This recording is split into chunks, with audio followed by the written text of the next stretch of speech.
के सिलसिले से मेरा एक सवाल है कि इस्लाम में मर्द को एक से ज्यादा शादी की इजाजत है, ऐसा इसलिए है कि वो गुनाह में मुब्तला ना हो। तो क्या ये उस औरत के साथ ज्यादती नहीं जो अपने सब कुछ छोड़कर उस शौहर के सहारे पर जिंदगी गुजार रही है? वो अपना शौहर और घर क्यों बांटे किसी के साथ? और अगर वो जेलस हो तो उसे बुरा कहा जाएगा। क्या ये शौहर बर्दाश्त करेगा कि उसकी वाइफ किसी और के साथ रिलेशनशिप मेंटेन करे? देखिए, ये जो सवाल है ना, ये कल ही मेरी बात हो रही थी बानी के साथ कि जो हम प्रोग्राम्स कर रहे हैं इसमें बहुत सारी फीडबैक आ रही है कि प्रैक्टिकल पॉइंट्स शेयर हो रहे हैं and beneficial and all that. लेकिन देखिए, बहुत सारे पॉइंट्स जो होते हैं ना, ये दे रिवर्ट बैक टू योर एतकादात, आपके बिलीफ सिस्टम की तरफ पलटते हैं। और इसमें कुछ चीजें हैं जो हमें समझने की जरूरत है। मैं एक बहुत ही सादी और सिंपल मिसाल देता हूँ और इस बाद में इस सवाल की तरफ बढ़ता हूँ। Let's see if you can relate to that question. क्या आप मुझे बता सकते हैं खुदा ने हम पर नमाज वाजिब क्यों की है? एक शख्स का दिन में 5 बार उठना, बैठना, सर को जमीन पर लगाना, रुकू में झुक जाना, ये सब करने से इसका क्या फायदा है? आप मुझे बताइए, कोई एक शख्स जो मुसलमान नहीं है, दूर खड़ा हुआ एक शख्स को देख रहा है, तो बोलेगा कि ये शख्स क्या जाहिलाना काम कर रहा है। कभी हाथ सर की तरफ ले जा रहा है, कभी हाथ सर के मुंह के सामने ला रहा है, कभी घुटनों के बल गिर रहा है, कभी सर के बल गिर रहा है। ये क्या कर रहा है? ये कैसी बेवकूफी के काम कर रहा है? एक अच्छे एजुकेटेड, लिटरेट और तमीज वाले इंसान की तरह सीधा खड़े रहे, बैठे, अच्छे अंदाज में रहे। ये क्या बेवकूफी वाले काम कर रहा है? तो नमाज में ये क्या बात है जो खुदा हमसे कह रहा है कि ये सब करो, आपका सर जमीन पे रखो? देखिए, ये चीजें है ना, कुछ चीजें होती है जो खुदा की हिकमत में खुदा जानता है कि इनका क्या पर्पस है और इसका क्या हदफ है और इससे इंसान कहाँ पहुंच सकता है। हमारी विजडम जो है वो खुदा के विजडम के कंपैरिजन में कुछ भी नहीं है। तो बहुत सारी चीजें जो हमें नहीं समझ आती, हम कहते खूब खुदा ने कहा, ठीक है, I am not able to comprehend it, I am not able to understand it, तो अब मैं क्या करूं? खूब, आपके लिए अगर ये बात क्लियर है कि खुदा सबसे ज्यादा हकीम है, सबसे ज्यादा हिकमत और नॉलेज रखने वाला है, तो आप उसकी बात फॉलो करेंगे। कैसे? सिंपल। आप हार्ट के पेशेंट है, आप एक डॉक्टर के पास जाते हैं, वो डॉक्टर कहता है सर आपके हार्ट में प्रॉब्लम है, आपका जो है ओपन हार्ट सर्जरी करना पड़ेगा। कहेंगे ओपन हार्ट सर्जरी? बोलेगा हाँ हाँ सर, ओपन हार्ट सर्जरी करना पड़ेगा। कहेंगे ठीक है, let me take a second opinion. आप उससे बेहतर डॉक्टर के पास जाते, वो कहता है सर ओपन हार्ट सर्जरी तो नहीं, लेकिन एंजियोप्लास्टी करके वॉल्व रिप्लेस कर देंगे तो I think it will work, so at least इतना तो करना पड़ेगा। कहेंगे भाई ये भी काटने की बात, ऑपरेशन सर्जरी की बात कर रहा है, let me take another opinion. फिर आप सुपर स्पेशलिस्ट के पास जाते, तो वो कहता है सर आपको हार्ट की एक्चुअली कोई प्रॉब्लम नहीं है, it is your acidity problem, वो गैस इतना आपका ऊपर जा रहा है कि आपके नर्व्स पे प्रेशर आ रहा है। All you need to do is exercise every day for 30 minutes और आपको फलान फलान खाना खाना है, फलान फलान खाने से बचना है। अब आप मुझे बताइए ये तीनों में से आप किसकी बात मानेंगे? वो जो जनरल फिजिशियन है जो आपके घर के बाजू जिसका क्लिनिक है, उसने बोला ओपन हार्ट सर्जरी करो, उसकी बात मानेंगे? या हार्ट स्पेशलिस्ट की बात मानेंगे जो कहता है कि हार्ट सर्जरी करने की जरूरत नहीं है, एंजियोप्लास्टी करने की जरूरत है? या सुपर सुपर स्पेशलिस्ट की बात मानेंगे जो कह रहा है कि आपको एसिडिटी की प्रॉब्लम? आप कहेंगे भाई जनरल फिजिशियन है, he is not a specialist, उसके पास इस बात से, इस फील्ड से रिलेटेड सारी नॉलेज नहीं है, so I am not going to listen to him. ये हार्ट स्पेशलिस्ट है, मैं इसकी बात सुनूंगा, लेकिन फिर भी इससे ज्यादा नॉलेज रखने वाला शख्स वो है जो सुपर सुपर स्पेशलिस्ट है, तो मैं उसकी बात को ज्यादा अहमियत दूंगा। खूब, यहाँ आपका जान का खतरा है, हाँ, आप कहेंगे फिर भी वो सुपर सुपर स्पेशलिस्ट है, ज्यादा इल्म रखता है, ज्यादा एक्सपीरियंस रखता है, ज्यादा नॉलेज रखता है, I am going to listen to him. यानी जिसकी ज्यादा नॉलेज है आप उसकी बात को ज्यादा अहमियत देते हैं। आपकी समझ आ रही है वो क्या कह रहा है? नहीं, लेकिन उसने कहा ये करे तो आप बच जाएंगे, तो मैं ये करने वाला हूं। लेकिन आप जानते हैं इंटरनली आपको क्या हो रहा है? मैं नहीं जानता, but I will listen to him. क्यों? क्योंकि वो सुपर सुपर स्पेशलिस्ट है। इसी तरह खुदावंद मुताल इंसान की रूह को लेकर super super super super super specialist है, यानी इन्फिनिट स्पेशलिस्ट है। और वो आकर कहता है आप ये कर सकते हैं, ये कर सकते हैं, ये कर सकते हैं, ये ना करे, आपकी रूह मर जाएगी। ये करे, आपकी रूह जिंदा रहेगी, तकवीयत हासिल करेगी, it will grow stronger, it will become magnificent. ये फॉलो करे। तो अब इसके खिलाफ कुछ लोग हैं जैसे कार्ल मार्क्स है, एडम स्मिथ है, और बहुत सारे फेमिनिस्ट्स हैं, और बहुत सारे कम्युनिस्ट है, बहुत सारे डेमोक्रेटिक लोग हैं जो डेमोक्रेसी की बातें करते हैं और लिबरलिज्म की बातें करते हैं और कहते हैं तुम्हारा दिन तुम्हारे साथ, हमारा दिन हमारे साथ, वो भी सही है, ये भी सही है, ये वो भी सही है, वुमेन्स राइट हम बेहतर जानते हैं, इस्लाम आके वुमेन को अप्रेस कर रहा है। ये बातें इंसान कह रहा है जो नाकिसुल अक्ल है, यानी उसकी अक्ल खुदा के इंटेलिजेंस और विजडम के सामने देयर इज नो कंपैरिजन। खूब। तो अब बहुत बार ये होता है, जो मैंने फेमिनिज्म की तरफ पिछली बार भी इशारा किया था, कि औरत आके पूछती है why should I compromise my career, आप क्यों नहीं कॉम्प्रोमाइज करते करियर? क्योंकि खुदा ने वुमेन के लिए फंडामेंटल प्राइमरी रोल ये नहीं रखा कि आप करियर ओरिएंटेड रहें और your goal is to become the CEO और द वाइस प्रेसिडेंट और the president of the company, तब मैं जाकर कहूंगा आप सक्सेसफुल वुमेन है ना।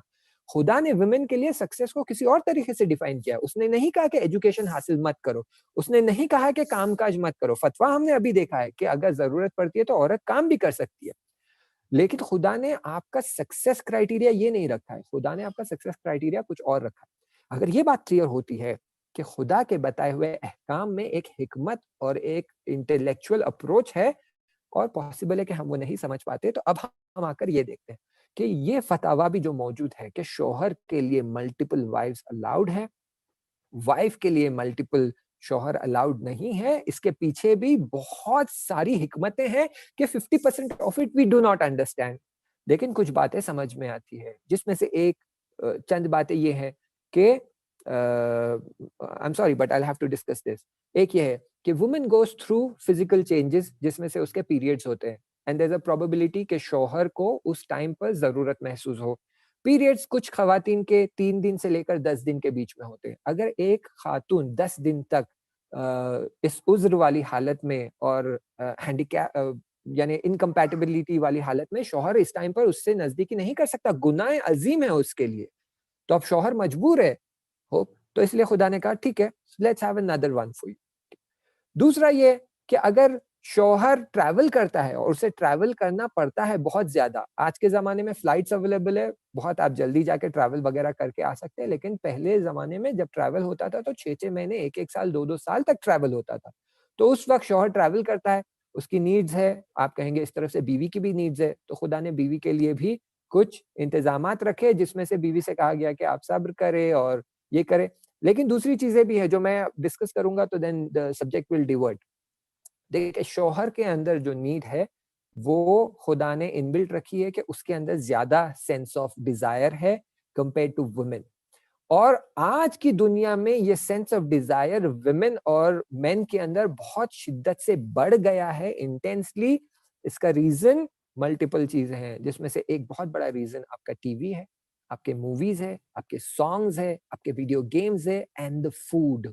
जो आप फूड खा रहे हैं, जो केमिकली प्रोसेस्ड फूड है, इसकी वजह से लोग, बच्चों के अंदर, जो बच्चे छोटे हैं जिन्हें हम बहुत सारी चॉकलेटें और पता नहीं क्या क्या जंक फूड देते हैं, इनकी इसकी वजह से बच्चों के अंदर बुलूग बहुत जल्दी आ जाता है, उनके अंदर ये नीड्स बहुत जल्दी पैदा हो जाते हैं, जल्दी ईजाद हो जाते हैं, जल्दी वो ये फील करने लगते हैं। ये सारे चैलेंजेस है। इसीलिए इस क्वेश्चन का जवाब सिर्फ इतना छोटा नहीं है, ये एक पूरा एनालिसिस है कि क्यों औरत को खुदा ने कहा कि तुम्हारे लिए एक शौहर, और शौहर के मर्द के लिए कहा है कि तुम्हें 4 बीवियों की जरूरत है। तो ये सारे रीजन उसमें है, ट्रैवलिंग रिलेटेड है, उसके फिजिकल बिल्ड के लिहाज से शौहर के ये नीड्स है। फिर अगर वाइफ प्रेग्नेंट हो जाती है और प्रेगनेंसी में उसकी हालत कुछ ऐसी हो जाती है कि शौहर उसके साथ नजदीकी नहीं कर सकता। आजकल आप ये बहुत कॉमन देखेंगी कि वाइफ प्रेग्नेंट है, कॉम्प्लिकेशंस हो गए, कंप्लीट बेड रेस्ट 9 मंथ्स के लिए, 8 मंथ्स के लिए, 7 मंथ्स के लिए, वाइफ से कहा जाता है कि आप सिर्फ वॉशरूम के लिए अपने बेड से उठ सकते हैं, वरना you have to lie down there. Constantly आपको प्रोजेस्टेरोन के इंजेक्शंस लेने हो रहे हैं, आपको स्कैनिंग करानी पड़ रही है, बच्चे के डेवलपमेंट में प्रॉब्लम्स आ रही है। Again it comes back to all the food and all the stuff that we are eating, ठीक है। लेकिन ये प्रॉब्लम्स है, तो अब शौहर 7 महीने तक क्या करेगा?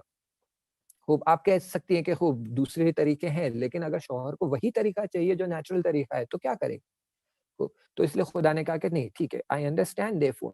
अब सवाल ये नहीं है कि आप अपने शौहर को शेयर कर रही है या नहीं कर रही है, मगर खुदा नहीं जानता ये। खूब ये शौहर को शेयर करने वाली बात भी कहाँ से आई है? इसी से आई है कि हमारे अंदर ये डाला गया है कि शौहर को आप शेयर कर रहे हैं। खूब। सवाल, माँ के लिए एक बच्चा, उससे मोहब्बत शेयर करना, 2 बच्चे, 2 बच्चों में मोहब्बत शेयर करना। क्या वो ये कहेगी कि अब मुझे 2 बच्चों में मोहब्बत शेयर करना है?